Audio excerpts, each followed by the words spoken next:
Alright, so today I'm going to be doing a video using the Lawn Fawn's Critters on the Farm. That's what one of my requests that I got from the last one of my later videos. I looked through all my Lawn Fawn sets and asked people which ones they would want me to use. So I got, one of the requests was to use Say Cheese as well as Critters on the Farm. So I decided to combine the two and make one card using both of them to kind of get use of both of them in one video. Now also, as you see here, I'm stamping that Say Cheese Polaroid onto some yellow cardstock. And as you see, usually I have my Ranger craft mat down. It looks a little bit different because of the reason that I am going to be using my X-Acto knife. I usually have my Ranger craft mat on top of my self-healing mat, but I took it off so that I can use my self-healing mat. So I'm just going to be cutting it open like that, and then cutting that whole inner frame out, and as well I cut around it with the scissors. Now I'm taking the Memento Tuxedo Black marker. It matches with the Memento Tuxedo Black ink that I used to stamp the image, and I just went around the inside and the outside to make sure that that black is really black and then the edges are really clean. Now also I cut this paper right here. I cut this pattern paper from the Darling Deer paper pad. I believe that's from American Crafts.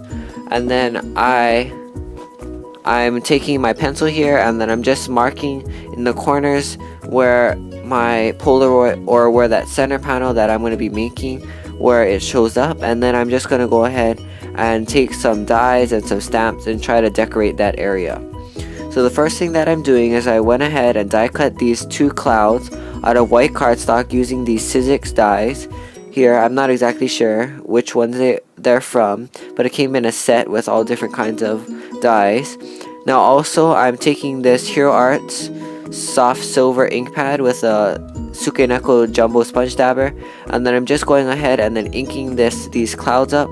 It is a pigment ink, so it's kind of juicy. You just need to sponge it on a couple times, and then when I'm sponging the cloud, you just want to go right from the edge in and very quickly, and you can get that really nice look. Now I'm going to be doing that with this big cloud as well. As you see here, it's a nice silver color and it's a nice gray. So I like using this for doing stuff like this as well as stamping it out. Now also I'm going to go ahead and get the rest of the card ready.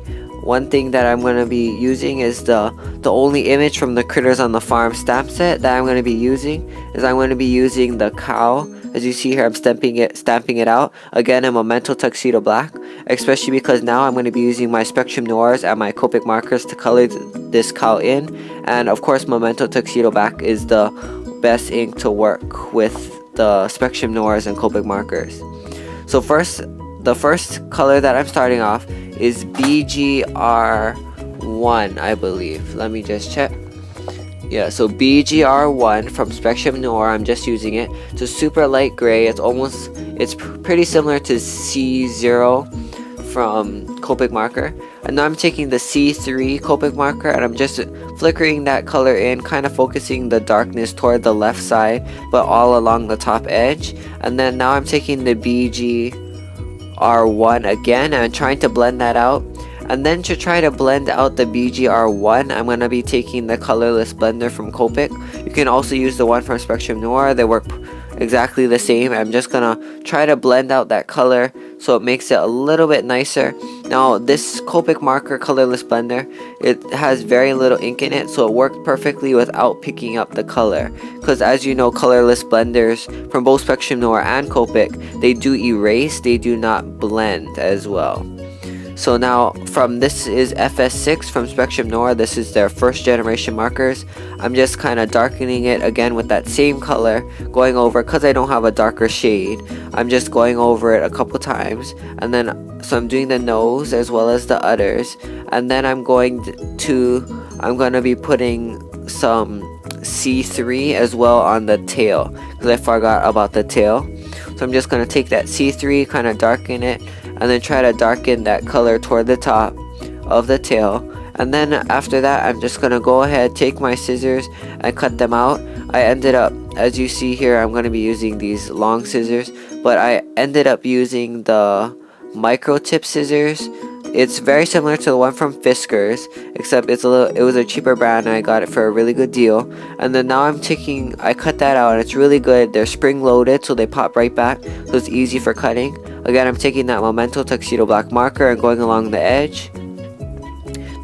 With the marker, it makes it look that you cut it out really perfectly when really you didn't. So that's why I like using that marker. I'm also going to be adhering these clouds down. I'm using just some tape runner. And then I cut off the edges. And then also I ran my cow through my Xyron sticker maker. I believe this is the 1.5 inch Xyron. And you have to go around the whole edge with your stylus to make sure that the sticky doesn't get sticky all around. So you just want it behind the cow, that's it. So to do that correctly, you have to use your stylus and go around the entire image and really push down around the whole image, and then it should work perfectly fine. As you see there, my whole cow, the whole back is sticky. I'm just kind of thinking about where I want to place this cow, so I'm just kind of aligning it to my preferences, and then I'm just going to be sticking that down onto that background panel. And then once I'm able to align that perfectly, I'm going to go ahead and use my quickie glue pen from EK Success. I'm going to go around the edges and just stick that whole Polaroid, that yellow Polaroid, down onto the paper as you see there. And then I'm going to go ahead, and this is some My Mind's Eye decorative tape, or it's pretty similar, their washi tape. And then I'm just going to go ahead, this is from their green or their mint and gray collection, and I'm just going to go ahead and put this hexagon washi tape across the bottom and then wrap it around. Also, I'm taking this gold glitter ribbon or gold glitter tape. This is adhesive backed from American Crafts. I'm just putting that down as well.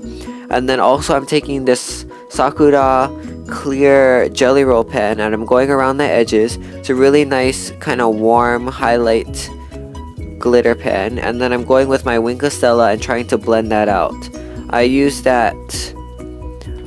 the Sakura, that clear jelly roll pen along where I wanted shading, and then blended it out kind of with my clear Wink of Stella. And then as you see there, that's pretty much my finished focal piece. And then now I'm just gonna run this piece of paper through my Vagabond, and then I just adhered that onto a card. And then now that's papers from the KI Memories, one of their paper pads. And then also I'm going ahead and I forgot to adhere this light blue ribbon onto the card before I put that top panel onto the card. So the little trick is just to use some tape runner, put it right down the middle, and then adhere that onto your card. If you're using a sheer ribbon, you have to be careful about it seeing through, but for this particular ribbon it didn't show through. So as you see there, I added my focal piece with some foam adhesive, and I'm going to add some rhinestones here, and this is my finished card. So hope you like this video. Please, if you want to see any of my other card projects, please visit my blog at micascrafts.blogspot.com, and then please like this video, please leave your comments below, and please subscribe. Thanks for watching. Bye.